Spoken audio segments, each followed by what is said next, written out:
Mais allons dans les dispensaires, en dépit du bruit qui s'est fait. Allons, j'ai suivi encore une interview du directeur général du CHU, mais ce n'est pas encore au beau fixe. Alors, on a besoin d'argent pour régler les problèmes sociaux, pour régler les problèmes des Congolais, et on trouve toujours des raisons que moi je trouve parfois fallacieuses. Pourquoi on va au Rwanda, pourquoi on ne fait pas Brazzaville? Monsieur Christian Pérez, ne nous trompons pas, nous sommes au Congo. Il s'agit d'un jeu, d'un système qui a été mis en place avec un parti central que nous connaissons bien, qui s'entoure d'un certain nombre de partis dits de l'opposition, qui acceptent ce jeu et qui font le jeu. La rumeur dit même que les sièges, la répartition quasiment dans certaines officines est déjà connue.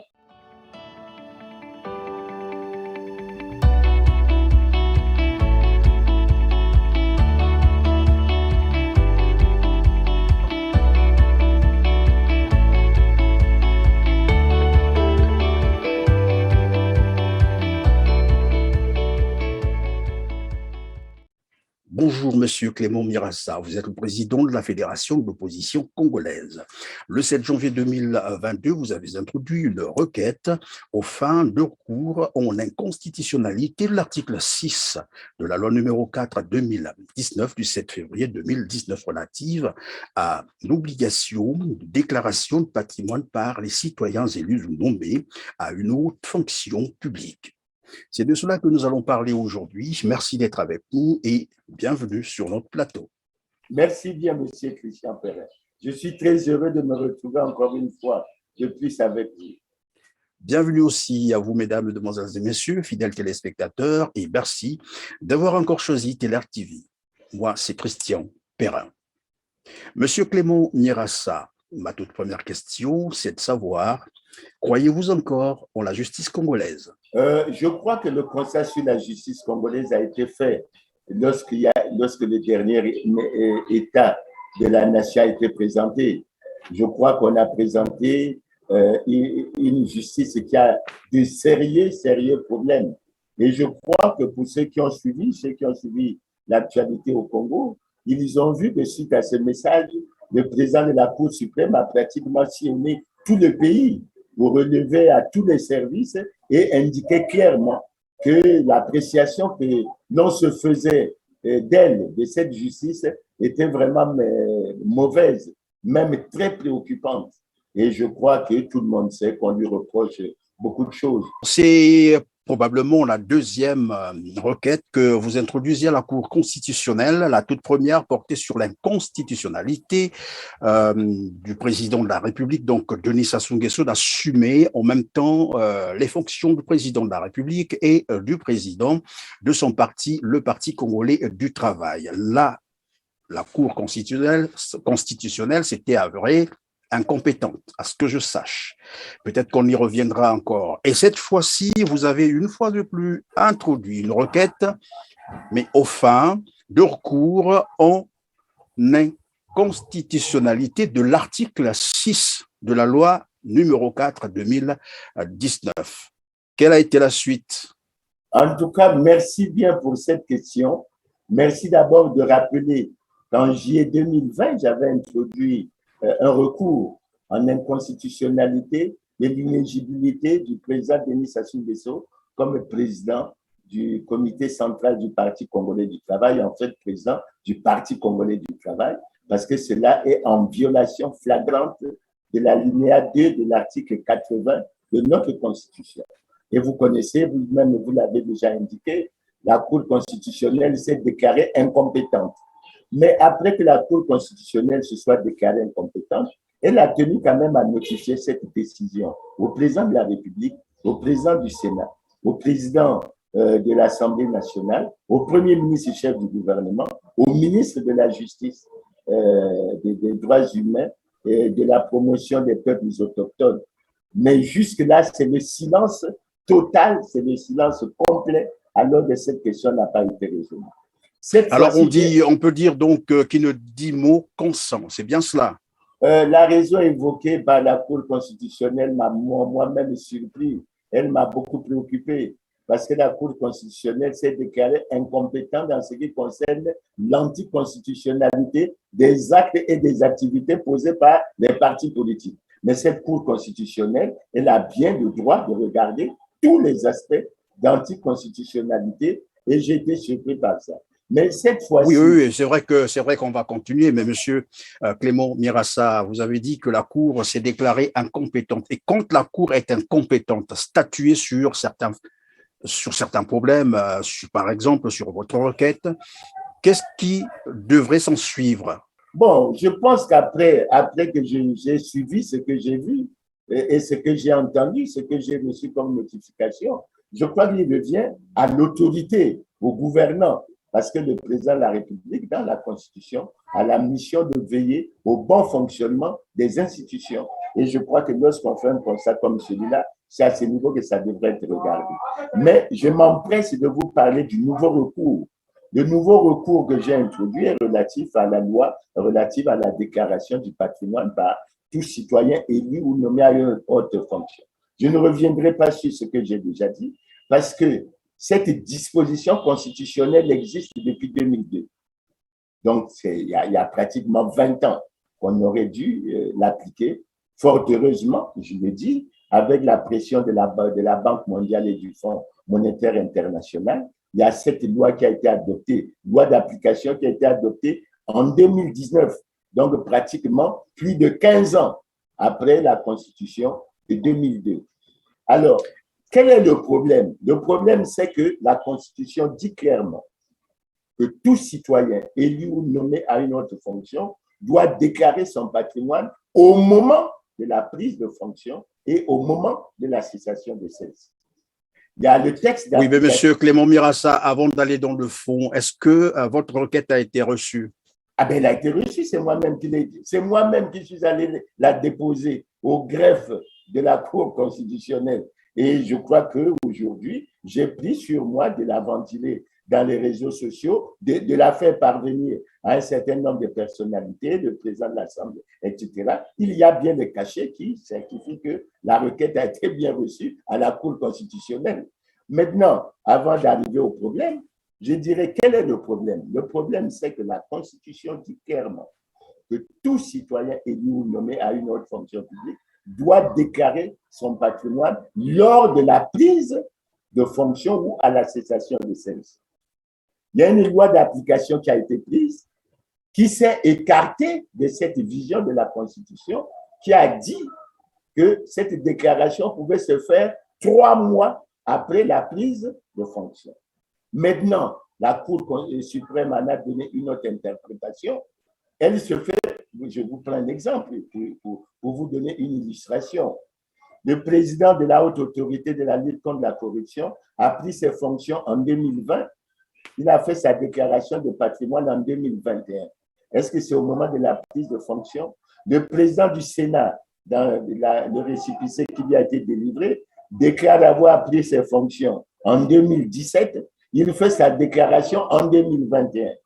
Le président de la Cour suprême lui-même déclare avoir pris ses fonctions en 2018. Il fait sa déclaration en 2021. Et dans mes recherches et dans les analyses que j'ai faites, j'ai découvert une dame qui a reconnu avoir pris ses fonctions en 1998 et qui a fait sa déclaration en 2021. Reconnaissez qu'il y a un constat d'irrespect total des lois et règlements de la République. Donc, nous avons introduit ce recours, mais curieusement, M. Christian Perrin, en dépit des dispositions constitutionnelles qui font obligation à la Cour constitutionnelle de répondre dans un délai d'1 mois, j'ai introduit la requête le 7 janvier. Nous sommes aujourd'hui pratiquement le 26 février. Il n'y a eu aucune réponse. Et ça, c'est un déni de droit que je dénonce formellement. Parce que la Cour constitutionnelle ne peut pas avoir des échappatoires. Mais en fait, le problème, c'est lequel, M. Christian Perrin? Et c'est pour ça que j'invite les Congolais à bien lire l'article 12 de cette loi d'application. Et c'est sur ça que nous insistons. Nous insistons sur ça, pourquoi? Parce que les Congolais souffrent.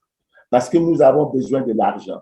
parce qu'il faut chercher les nids où on doit retrouver cet argent. Et cette loi est une opportunité pour les Congolais. Nous avons des problèmes de santé, nous avons des problèmes de salaire. Aujourd'hui, nous avons des étudiants en Ukraine, nous avons des étudiants de bourse. Et nous avons fort heureusement, dans cet article, que je vais vous lire, l'article 12 de cette loi, qui dit ceci: tout citoyen élu ou nommé à une autre fonction publique, visé à l'article 5 de la présente loi, n'ayant pas fait de déclaration de patrimoine ou ayant fait une fausse déclaration de patrimoine ou dissimulé tout ou partie de son patrimoine au moment de la déclaration initiale ou de la cessation de fonction, est puni d'une amende pouvant atteindre le quart de la valeur du patrimoine dissimulé.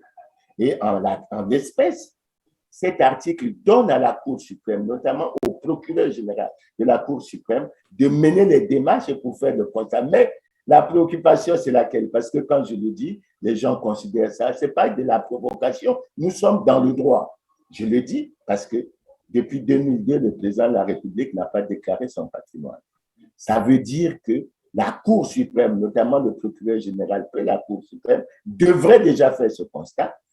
Et s'il y avait une possibilité, pour moi, je prends l'exemple parce que ça serait l'exemplarité, si ce constat peut être fait, mais il faut, puisque nul n'est au-dessus de la loi et la loi doit s'appliquer à tous, dans toute sa rigueur, il faut que par rapport au président de la République, que ce constat soit fait pour que la justice prouve en fait qu'elle est indépendante du pouvoir exécutif et que cela ne soit pas fait seulement pour le seul président de la République, mais que ce soit fait pour toutes les personnalités qui ont soit fait une fausse déclaration, soit qui sont dans d'autres cas, pour qu'on puisse travailler et récupérer le quart de ce que ces personnalités pourraient avoir déclaré comme fortune. Et je crois que ça aiderait les Congolais dans les problèmes scolaires, dans les problèmes de santé. Et nous autres, les retraités, nous qui cherchons qu'on nous paye nos arriérés et qu'on nous paye notre pension chaque mois, ça ferait rentrer de l'argent. Encore que j'ajouterai à cela que maintenant,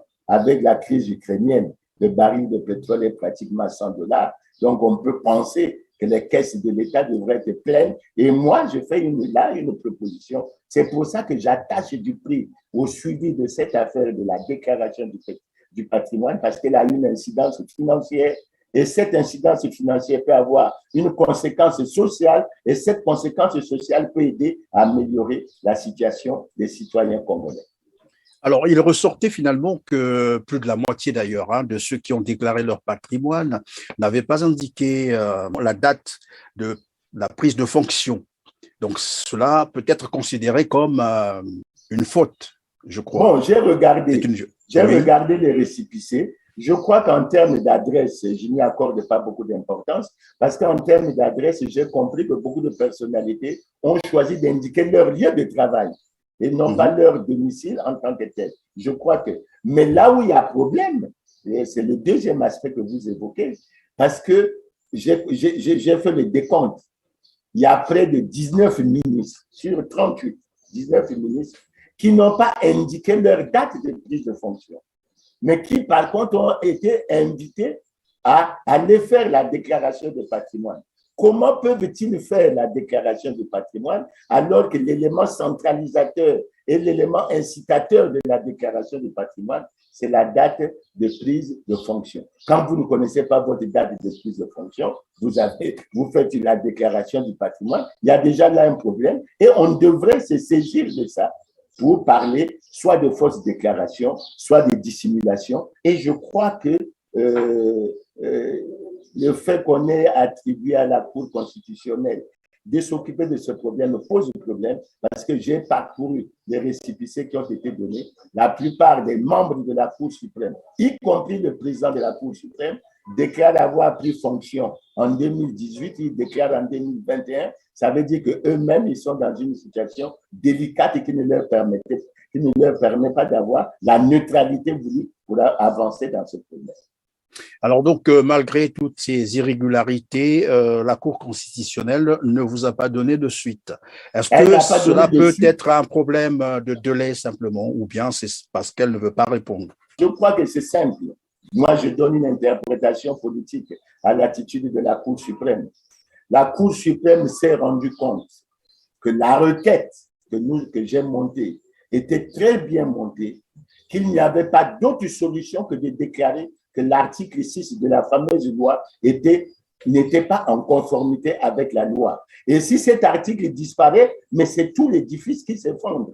Mais malheureusement, il n'échappe pas puisque les problèmes, ils demeurent entiers. Et M. Christian Perrin, je vous dis que j'ai pris sur moi d'adresser une nouvelle fois, après cette attitude et ce comportement de la Cour constitutionnelle, j'ai pris sur moi d'informer un certain nombre de personnalités politiques, parmi lesquelles le premier président de la Cour suprême, en lui indiquant qu'il continue, que cette opération se déroule dans l'irrespect total des lois et règlements de la République et qu'il aurait été bon, puisqu'il s'agit de la plus haute juridiction de notre pays, qu'il aurait été bon qu'on arrête pour revenir à un ordre normal pour qu'on essaie d'avancer. Alors maintenant que la justice ne donne pas satisfaction à vos requêtes, quelle solution politique envisagez-vous? Qu'est-ce qui va se passer? J'ai adressé les correspondances, je tiens à informer tout le monde, je commençais à informer l'opinion publique.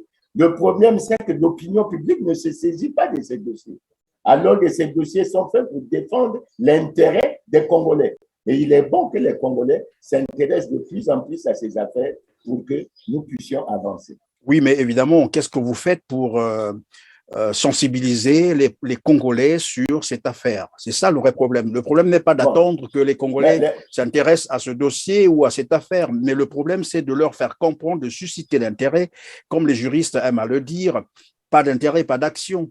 Bon, ce que je fais avec M. Christian Perret, c'est une manière de sensibiliser une partie de l'opinion. Nous avons envoyé un certain nombre de correspondances et c'est une manière de sensibiliser également un certain nombre de responsables. Il y a des gens qui m'ont interpellé pour dire que sur la question, il faudrait que nous fassions quelques rencontres citoyennes. Nous sommes en train de prendre des dispositions et je crois que nous rechercherons sur cette question précise, à un moment donné, nous allons nous organiser pour être en contact avec bon, vous savez bien qu'il y a des mesures de limitation des personnes, etc. Mais nous allons faire prendre quelques dispositions pour faire quelques rencontres citoyennes et puis expliquer, en fait, au Congo la situation. Parce que, n'oubliez pas, et nous allons certainement parler de ça, n'oubliez pas que la Cour constitutionnelle joue un rôle important dans les élections législatives locales et sénatoriales. Et il serait bon que les Congolais soient informés de la situation réelle de la Cour constitutionnelle. Parce que, je vous donne une indication, ce n'est pas un secret de polichinelle. Le président de la Cour suprême a fait sa déclaration, selon le récépissé que j'ai lu, sans déclarer sa date de prise de fonction. Et quand j'ai consulté un peu les récépissés qui sont faits, je n'ai pas encore vu les récépissés, les déclarations des autres membres de la Cour constitutionnelle. Ça veut dire quoi? Ça veut dire que la Cour constitutionnelle se trouve dans une situation difficile, alors que d'après l'article 6 de la loi qui porte l'organisation et fonctionnement de la Cour constitutionnelle, les membres de la Cour constitutionnelle ont juré, ont fait le serment de respecter la Constitution. Et là, on constate non seulement qu'ils violent l'article 6, non seulement qu'ils violent l'article 45, qui leur donne un mois pour donner une réponse à ce genre de questions, mais ils violent aussi l'article 46, qui dit que lorsque la Cour suprême reçoit un tel recours, elle a deux options. Elle a soit la possibilité de rejeter, soit la possibilité de déclarer l'article invoqué comme inconstitutionnel. Et moi, je sais que tel que le recours a été formulé, la Cour suprême aurait dû prendre le courage de déclarer cet article inconstitutionnel. Et je souhaite que, sur la base de ce que nous faisons, c'est ce que nous ferons quand nous allons avoir des rencontres citoyennes, nous souhaitons que la Cour suprême prenne le courage de déclarer certaines personnalités déjà en délicate situation, soit de non-déclaration de patrimoine, soit de volonté de dissimulation, parce que ça ouvre une voie à la recherche des moyens financiers dont le Congo a tant besoin pour que l'on essaie d'avancer. Alors, face à toutes ces violations et au refus d'ailleurs, s'il faut le dire comme ça, de la Cour constitutionnelle de vouloir traiter vos requêtes, est-ce qu'on peut penser qu'il se reprocherait de quelque chose? Si oui, de quoi, par exemple? Bon, je voulais aborder la question. Moi, je dis franchement que c'est une preuve de plus que le Congo connaît une grave crise politique. Et ensuite, deuxième question, c'est que j'ai le sentiment que toutes ces structures ne jouent pas le rôle de contre-pouvoir et que chaque fois qu'elles se rendent compte que ça peut mettre le pouvoir exécutif en difficulté, elles refusent de jouer le rôle qui est le leur. Et dans la situation actuelle, je vous dis que pour la Cour constitutionnelle, c'est une situation qui est extrêmement grave. C'est une situation qui est extrêmement grave sur laquelle les Congolais devraient insister, notamment ceux qui vont aux élections, etc. Parce que ça vous montre que dans la chaîne même d'organisation des élections, il est possible qu'à certains niveaux, il y ait une certaine manipulation pour déclarer un tel élu alors qu'il n'était pas élu, etc. Et c'est à ça que je veux consacrer ma réflexion et continuer mon analyse. On va passer donc au second volet de notre émission. Il s'agit de la concertation politique qui est convoquée à Ouando du 3 au 6 mars prochain. Il se trouve que plusieurs partis de l'opposition sont exclus. Je crois que le vôtre également. Quel sentiment avez-vous de cela? Vous savez, ça m'a fait sourire. Cette concertation me fait sourire. Je ne sais pas si je me trompe, c'est la 7e du genre qui est organisée pour soi-disant régler les problèmes de gouvernance électorale et on constate que ces problèmes ne sont jamais résolus. Et je dois vous dire, je suis surpris parce que pour celle qui a eu lieu en 2009, pour celle qui avait eu lieu en 2009, nous étions au franc des partis politiques de l'opposition et nous avons mené une démarche avec le Premier ministre Mbouba qui avait permis que nous fassions peser nos points de vue et on était tombé sur pratiquement les points de l'ordre du jour et la discussion. Et beaucoup de Congolais ne le savent pas. Et après qu'on soit tombé d'accord, on a eu un seul point de désaccord qui a fait que nous n'avons pas été présents.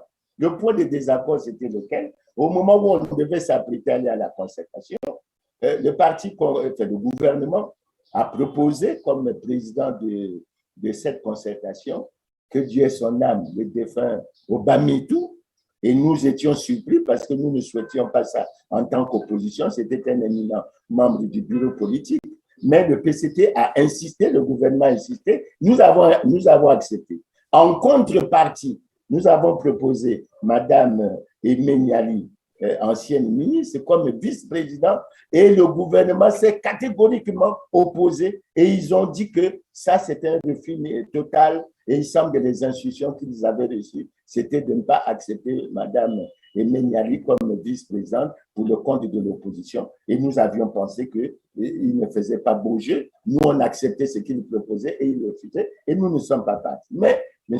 Christian Pellet, un point qui me fait sourire quand j'ai vu à la télé les frères sortir de la rencontre avec le ministre de l'administration du territoire.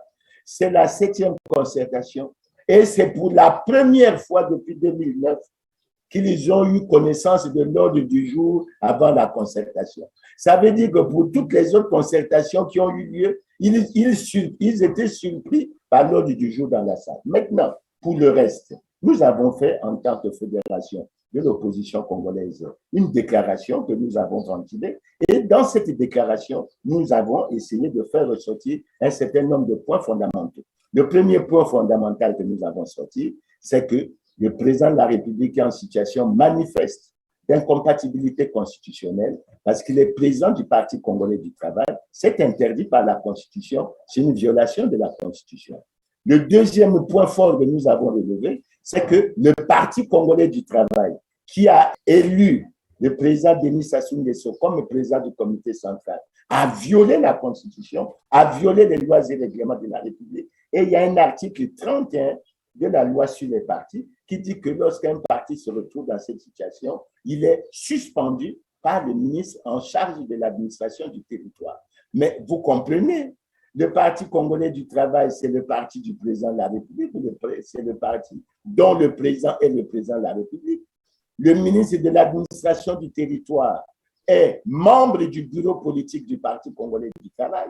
Il a fait partie des 2588 congressistes de décembre 2019 qui ont procédé à l'élection du président Denis Sassou Nguesso. Donc, vous avez le Parti congolais du travail, qui n'est pas en conformité et qu'on vous présente comme étant en conformité. Et c'est ce parti qui se permet d'exclure les autres alors que lui-même, il n'est pas en conformité. Ça veut dire quoi, M. Christian Perret? Mais nous sommes déjà dans une démarche de fraude et de tricherie. Parce qu'un parti qui n'est pas en conformité avec la loi veut se présenter au niveau de l'opinion, tant nationale qu'internationale, comme un parti en règle avec la loi, se permettant d'exclure les autres, de faire tout ce qu'il veut, de proposer l'ordre du jour, d'avoir fait des travaux dans les groupes de travail avec les membres du PCT et les députés du PCT. Et je connaissais que nous sommes dans une situation bien ambiguë. Mais ce qui me fait rire, M. Christian Perret, ce n'est pas tout. Mais c'est lorsque vous reprenez les déclarations du président Sassou. Je prends les dernières. La dernière, il a fait celle que j'ai retenue. Il a fait dans son message sur l'état de la nation en 2020, en disant ceci: les difficultés de l'heure ne doivent pas nous amener à emprunter le chemin hasardeux et dangereux de l'anticonstitutionnalité. Et nous constatons que nous sommes dans l'anticonstitutionnalité et on ne fait absolument rien. Et quand vous allez plus loin, la déclaration du président Denis Sassou Nguesso, lorsqu'il était opposant avec nous en 1992, et que le président Lissouba était président au pouvoir, le président Sassou a dit jamais, jamais. En fait, il n'accepterait pas que la Constitution soit violée. Et il a ajouté, lorsque la Constitution est violée, les démocrates ne doivent pas l'accepter. Mais puisque ce sont les gouvernants qui violent la Constitution, la démonstration rationnelle et mathématique. Mais évidemment, voilà, c'est la question qui vous revient. Maintenant qu'eux violent la Constitution, que font les démocrates de l'opposition congolaise, entre guillemets? Nous devrions nous rassembler. Je tiens à indiquer, M. Christian Perret, que lorsqu'il y avait la marche vers l'élection présidentielle, précisément le 29 janvier 2021, la Fédération de l'opposition congolaise et l'UPC de Paulin Makaya, nous avions déjà attiré l'attention, alerté les Congolais et nous avons lancé un appel au rassemblement des démocrates. C'est vrai que le nombre s'est accru, mais il ne s'est pas accru au niveau où nous croyons qu'on allait avancer. Même quand vous parlez de l'opposition, mais il faut que les opposants sachent que quand ils vont, parce qu'il y en a beaucoup qui disent que ça va bien se passer, etc., mais il faut qu'ils sachent qu'ils vont pour apporter la caution à quelque chose d'illégal, à quelque chose qui se fait dans l'irrespect total des lois et règlements de la République. Parce qu'au-delà de ça, il ne faut pas qu'on perçoive comme un problème du ventre là-dedans. J'ai suivi d'ailleurs une émission faite avec les frères de la diaspora, tout ça, où il y avait M. Patrick Ndion qui interpellait quelqu'un de l'opposition. Patrick, vous dites Patrick Ndion, le représentant du Parti congolais du travail en France, c'est ça? J'ai suivi où il interpellait quelqu'un de l'opposition en disant: oui, vous dites toujours que vous ne voulez pas faire la politique de la chaise vide. Écoutez, certains d'entre vous ont pris la décision de ne pas aller à l'élection présidentielle parce que les listes électorales ou quoi n'étaient pas au point. On espère que cette fois-ci, vous allez prendre la même décision. Donc, on observe. Donc, il y a toute une dynamique qu'il faut. Il y a des frères qui étaient avec nous, qui sont partis à ces concertations, mais ils ont été à Madimou. Mais je suis heureux qu'en revenant, ils se rendent compte maintenant qu'ils ont dû se tromper cette fois-là et ils se rendent compte qu'aller, c'est pratiquement apporter une caution à quelque chose qui ne devrait pas se faire. Donc, alors, monsieur Clément Mirassa, la concertation de Madingo, vous n'y étiez pas. L'élection présidentielle de mars dernier, donc mars 2021, vous ne nous êtes pas présenté. Et cette fois-ci, on vous exclut de la concertation de Wando. Est-ce que ce n'est pas là votre mort politique actée, non? Non, je ne crois pas que ce soit notre mort politique actée. Je ne crois pas, puisque nous nous battons là-dessus. Regardez, M. Christian Perret. Essayons d'ouvrir les yeux et de regarder. En 2016, malgré les conditions, l'opposition a décidé d'aller à l'élection. Quelle a été la finalité, M.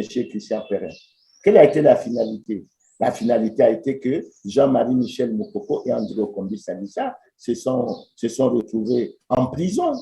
En 2021, nous n'allons pas aller ressusciter un certain nombre de choses, mais nous suivons des débats. Mais nous avons pu constater qu'en 2021, notre frère Guy Parfait là, pour lequel nous suivons beaucoup de choses sur vos réseaux sociaux, etc., il a fait quoi?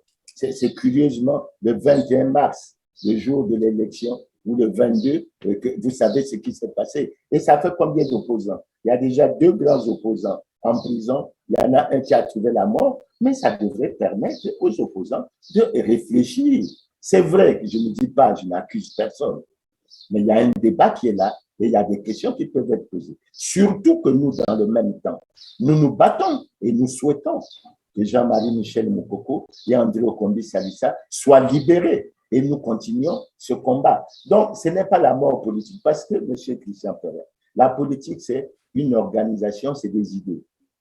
Lorsque vous êtes face à un système comme le nôtre, ce n'est pas Mirassa qui le dit, on vient de publier au plan international l'indice de la démocratie. Le Congo est classé parmi les pays à régime autoritaire. Ce n'est pas Mirassa qui le dit, c'est une indication statistique qui doit être bien connue de tout le monde.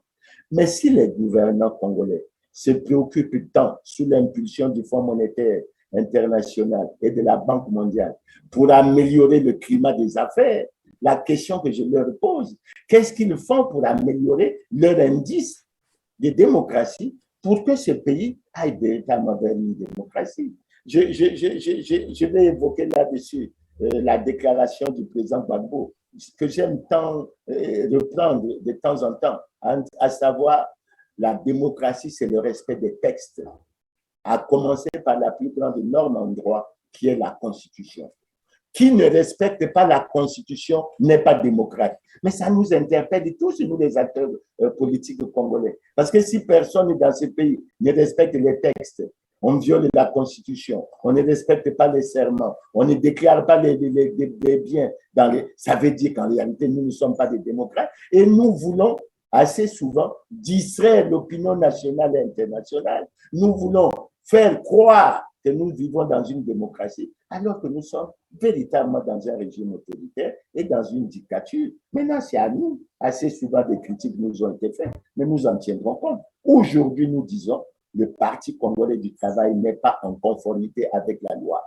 S'ils peuvent dire le contraire, qu'ils énoncent ça. Donc, l'élection, depuis 2002, les élections se sont déroulées dans les mêmes conditions. Les Congolais ont toujours fermé les yeux, mais il faut qu'ils sachent que les élections législatives et locales de 2022 risquent encore d'être des élections qui se déroulent dans le respect total des lois et règlements de la République. Et nous, on ne fait que le constater et nous continuons notre combat là-dessus.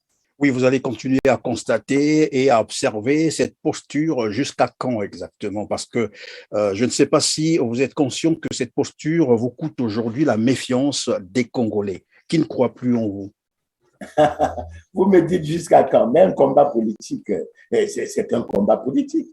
Je me rappelle d'une mission américaine ici au Congo-Brazzaville où on nous a fait, le responsable américain nous avait fait quoi?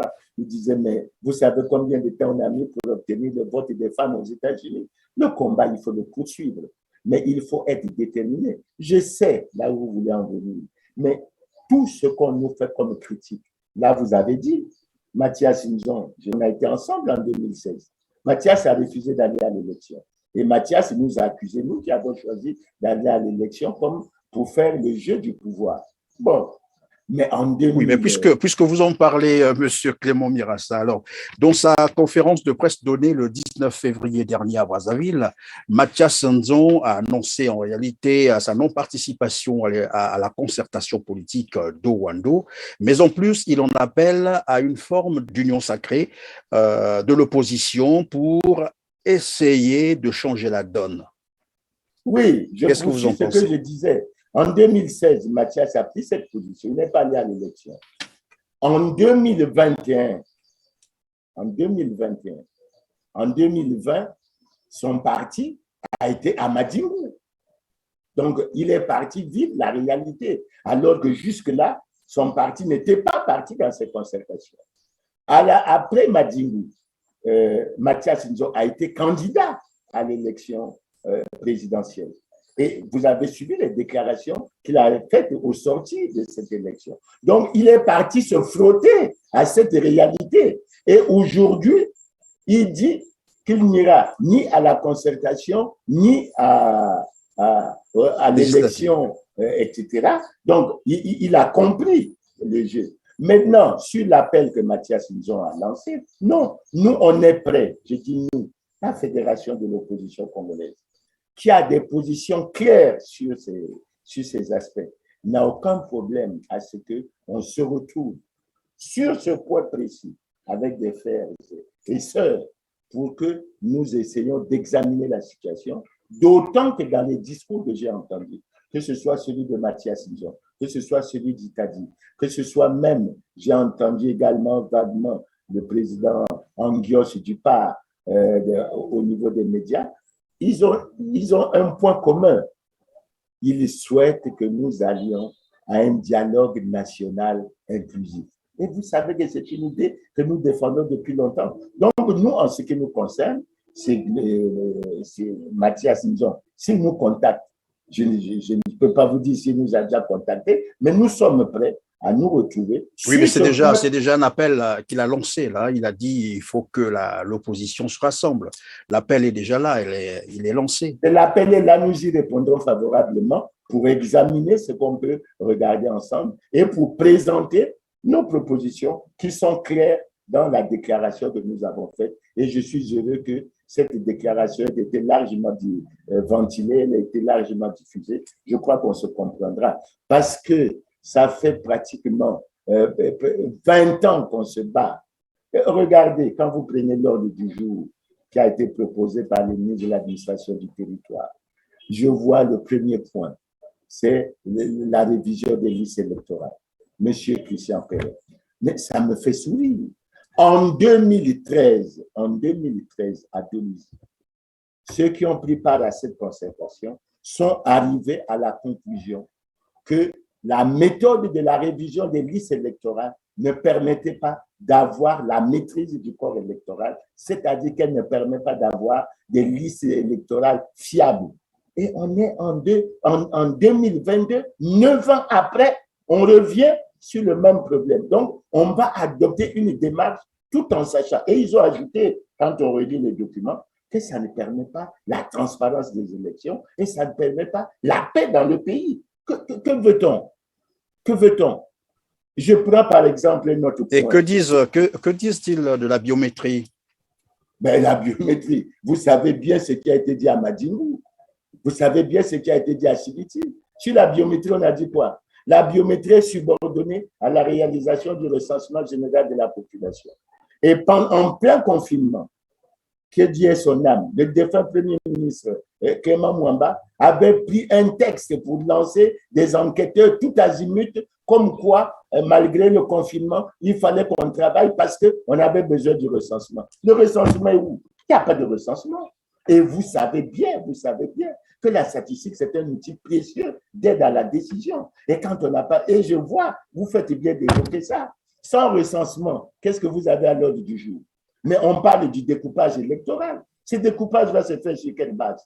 Ce découpage va se faire sur quelle base? Donc, si je vous ai bien compris, Monsieur Clément Mirassa, le recensement qui avait été initié par l'ex-premier ministre, paix à son âme, Clément Mwamba, n'a pas été fait. Le dernier recensement qui a été exécuté dans notre pays s'est fait en 2007. Selon les recommandations des institutions internationales et même nationales, c'est 10 ans après qu'on devait faire notre recensement. C'est-à-dire qu'on aurait dû faire un recensement en 2017. Nous sommes en 2022.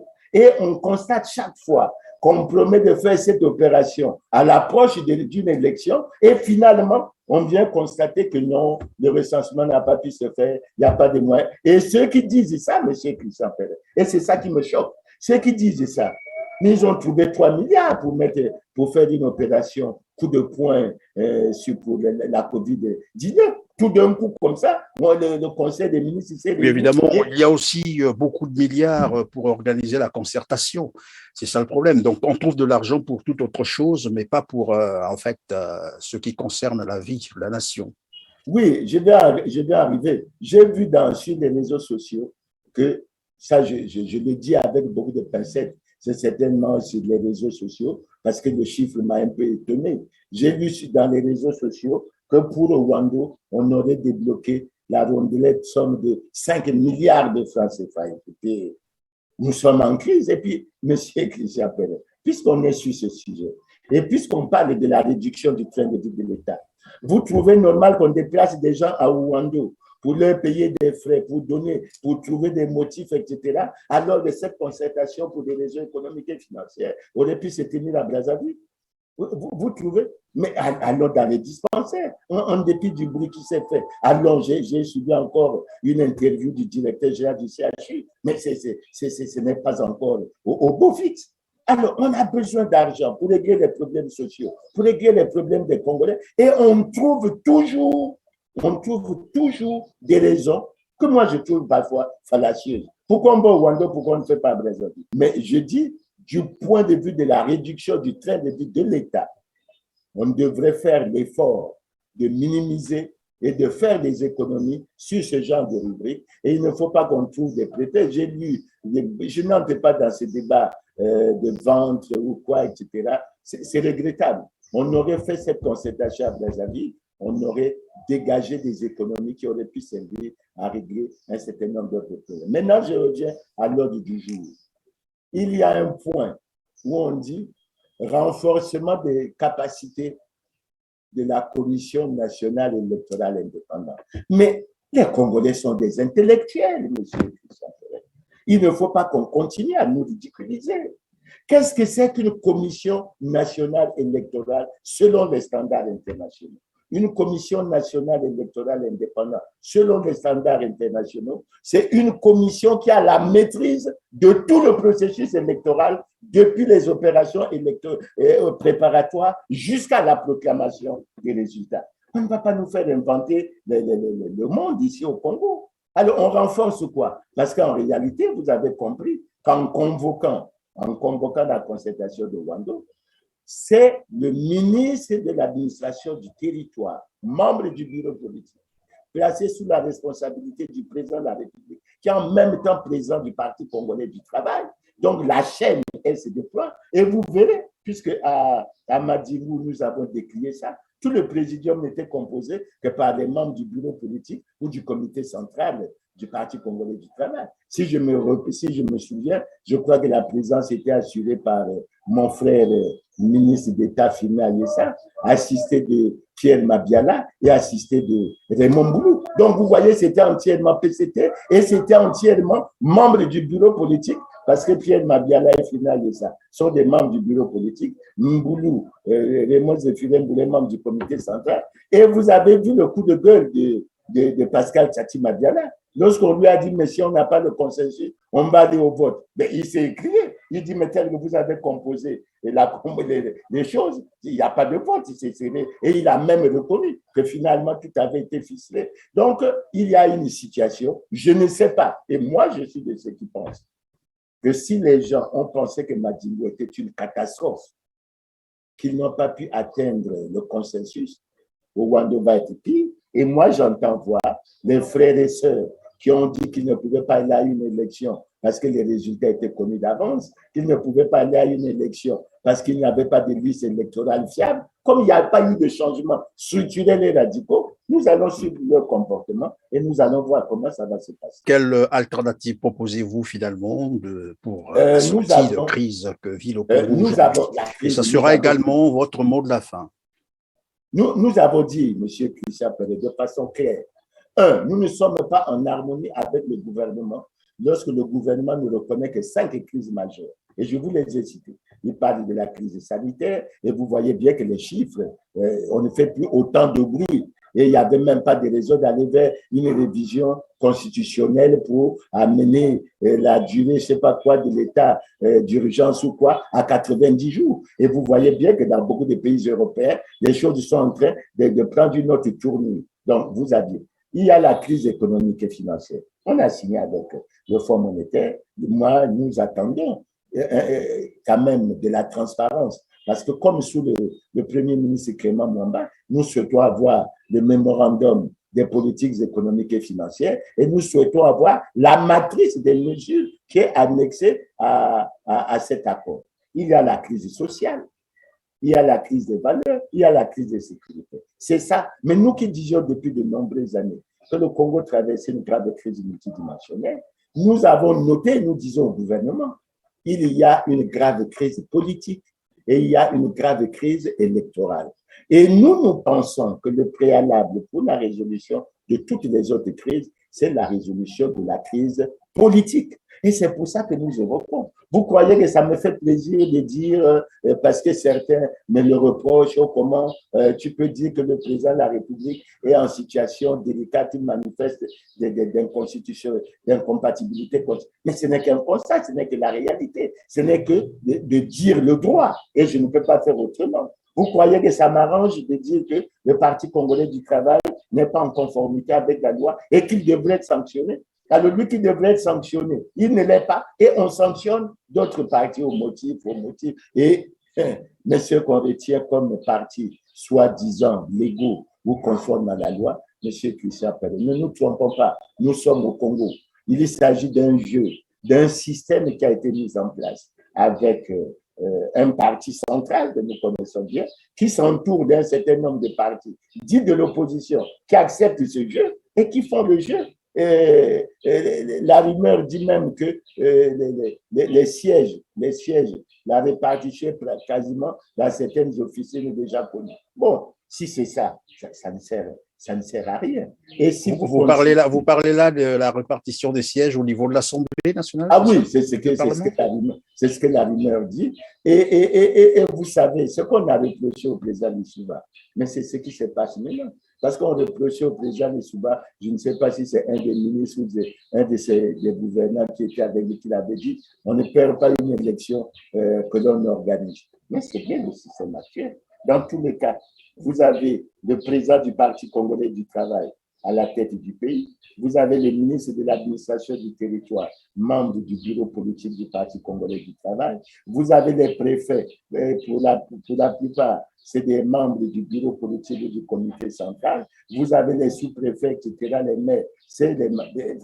Vous attendez à quoi? Autant que le président de la Cour suprême peut déclarer conforme des déclarations de patrimoine qui sont faites 23 ans après, autant on déclarera élu des gens pour lesquels. Donc voilà la situation. Et nous nous battons pour réclamer la tenue d'un dialogue national. Eh bien voilà, c'est la fin de cette émission. Merci, Monsieur Clément Mirassa, d'avoir encore été avec nous aujourd'hui. À vous aussi, chers téléspectateurs, merci de nous avoir suivis. N'oubliez pas de liker, n'oubliez pas de partager et n'oubliez pas de vous abonner pour ceux qui viennent de nous rejoindre sur Teler TV. On se dit donc au revoir et à très bientôt. Merci.